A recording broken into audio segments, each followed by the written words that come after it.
People was telling my dad to my face he's never going to be a football player.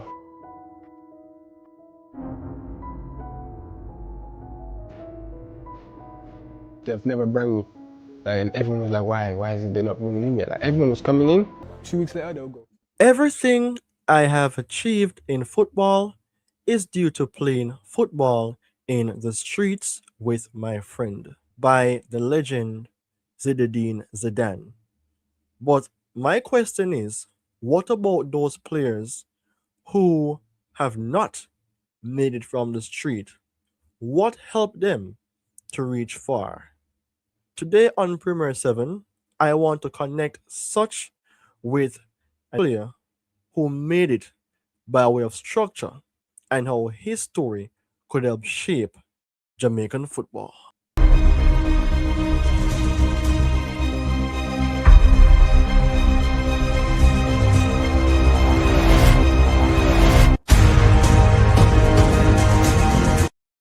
Greetings and welcome to another episode on Premier 7, everyone. I am your host, Ryan Nelson. Today I have here with me a special video for you, the fans, as it relates to the Jamaica men's national team. However, the topic is about a player that I am going to use to represent what I am saying. The topic you're seeing on screen is street football isn't enough. What Jamaica needs to fix. Iliman Ndiaye. Do you know who this player is? Iliman Ndiaye is a Senegalese representative, a current player that plays for Everton in the Premier League. Now, I just want to say this. We all love seeing Jamaican yard football star shine. The footwork, the flair, the confidence on the ball. But here's the truth: street football isn't enough to turn raw talent into professional players. I am certain that a lot of us, we grew up in areas that, we will kick bottles back then. Some persons may kick coconut. And if you have a football, you will try your best to impress those who are watching you from the streets. Even on the scrimmage pitch, if you don't want for it to be only on the street. But here in Jamaica, there are so many players, so many youngsters who have been in that situation. But the street is not enough. So Jamaica has talent and energy, but often we're missing the step to transform potential into professional success. And I mean, players like Iliman Ndiaye is a player that have a lot to offer with football skills. But guess what? Structure was what gives him his way to become that big gun in football. So, people, I want to talk about street football before I get down into details surrounding what the importance of this is. Because this is not about Iliman Ndiaye. This is bigger than Iliman Ndiaye. This is about the Jamaica space, the Jamaica men's national team. We love our football, but a lot of our players are not making it. To me, even the schoolboy football is bigger than the national program. And that shows a huge gap. That shows backward movements. What can be done to fix this? That will be talked about some other day, but I am here to talk about the importance of moving from the streets and becoming a professional athlete. So, street football roots is where creativity is born. Every yard game, every school match teaches improvisation, courage, and quick thinking. Always have a small space to kick the ball in and to run and to find space. Those important aspects contribute a lot to what football is about. I mean, that's why Jamaican players are exciting to watch. I guess that's why they call us the mini Brazil as well, because of the flair, the pace, the energy. That is what we normally see. And the confidence on the ball and the willingness is always there to take a risk. But are we seeing such reflected in the national team, the senior men's national team? I am not seeing that. I am seeing long balls. I am seeing side to side passes. Is that what Jamaica football speaks?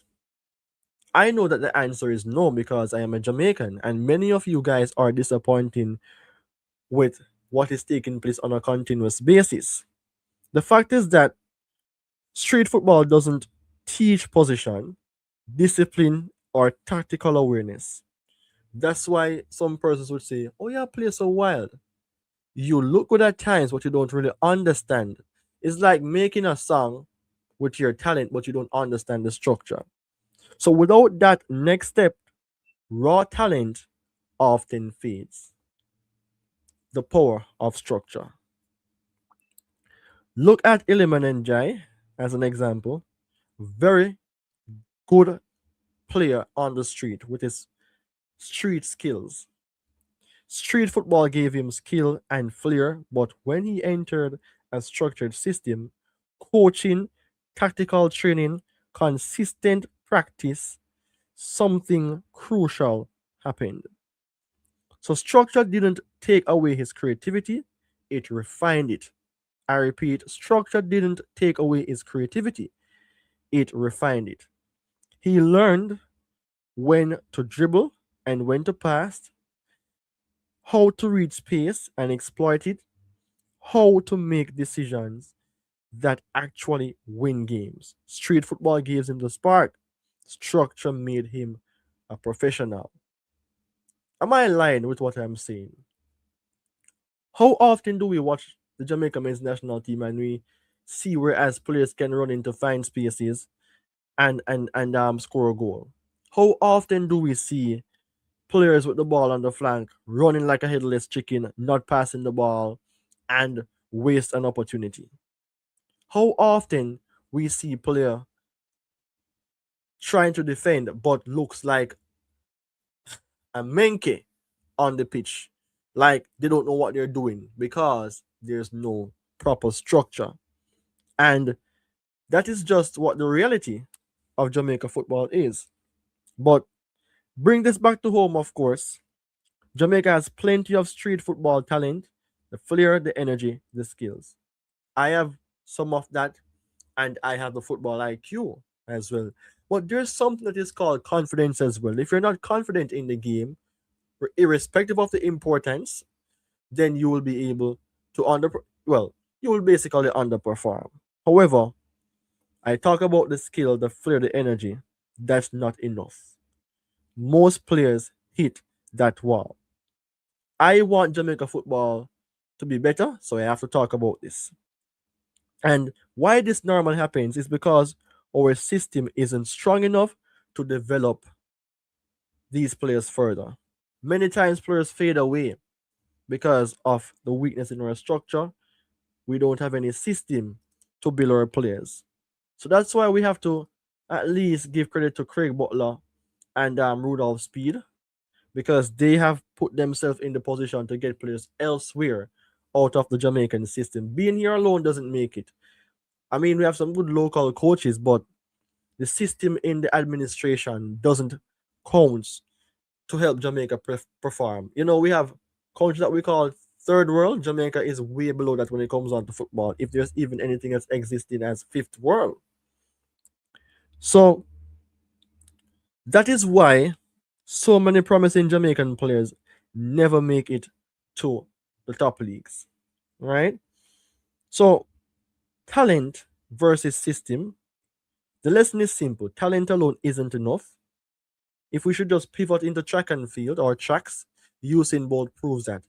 Very talented, but he was in a system, he was coached properly, and he was measured in the rightful way by his coach, and his brilliance was continuously executed. Back to base. Street football creates skills, structure creates professionalism.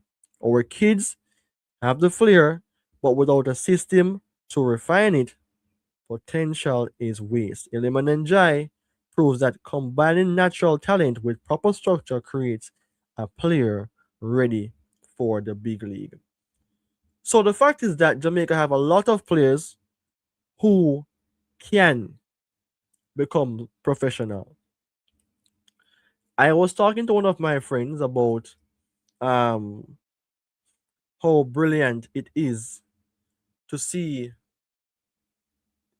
players from Africa being transferred to the Premier League.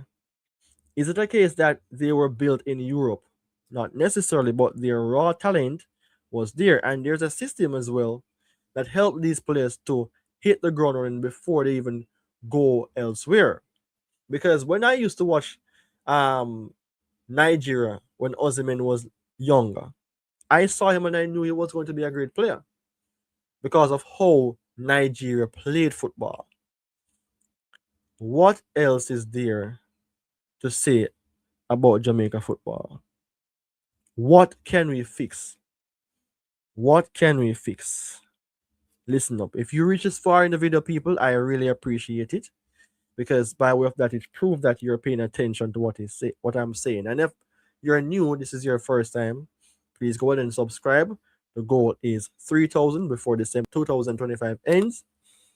Also, if you are already a subscriber, then you know what to do. Back to the importance. So here's what Jamaica needs to do. Protect street football. Don't overcoach kids too early. Introduce structured coaching gradually. Refine talent without killing creativity. Focus on football intelligence. Teach decision making, positioning, and tactics. That is 3 suggestions I gave to those who are listening or those who are in charge of Jamaica football. Talent is everywhere in Jamaica, but without these fixes, potential really becomes professional success. Iliman Ndiaye is just one example. Street football plus structure equals opportunity. That's a lesson the Jamaica football space should take serious. So street football isn't enough. Structure saves players. Jamaica has flair. Now we must build the system. People, do you think we're doing enough to develop our talents? Well, let me know your thoughts about the topic though. Street football isn't enough. What Jamaica needs to fix, Iliman Ndiaye as the example utilized, that we can use him as an example of what it really means to be that player from the street into the spotlight. So you all take care. Let me know what you think. And when you comment, I will respond. Goodbye for now.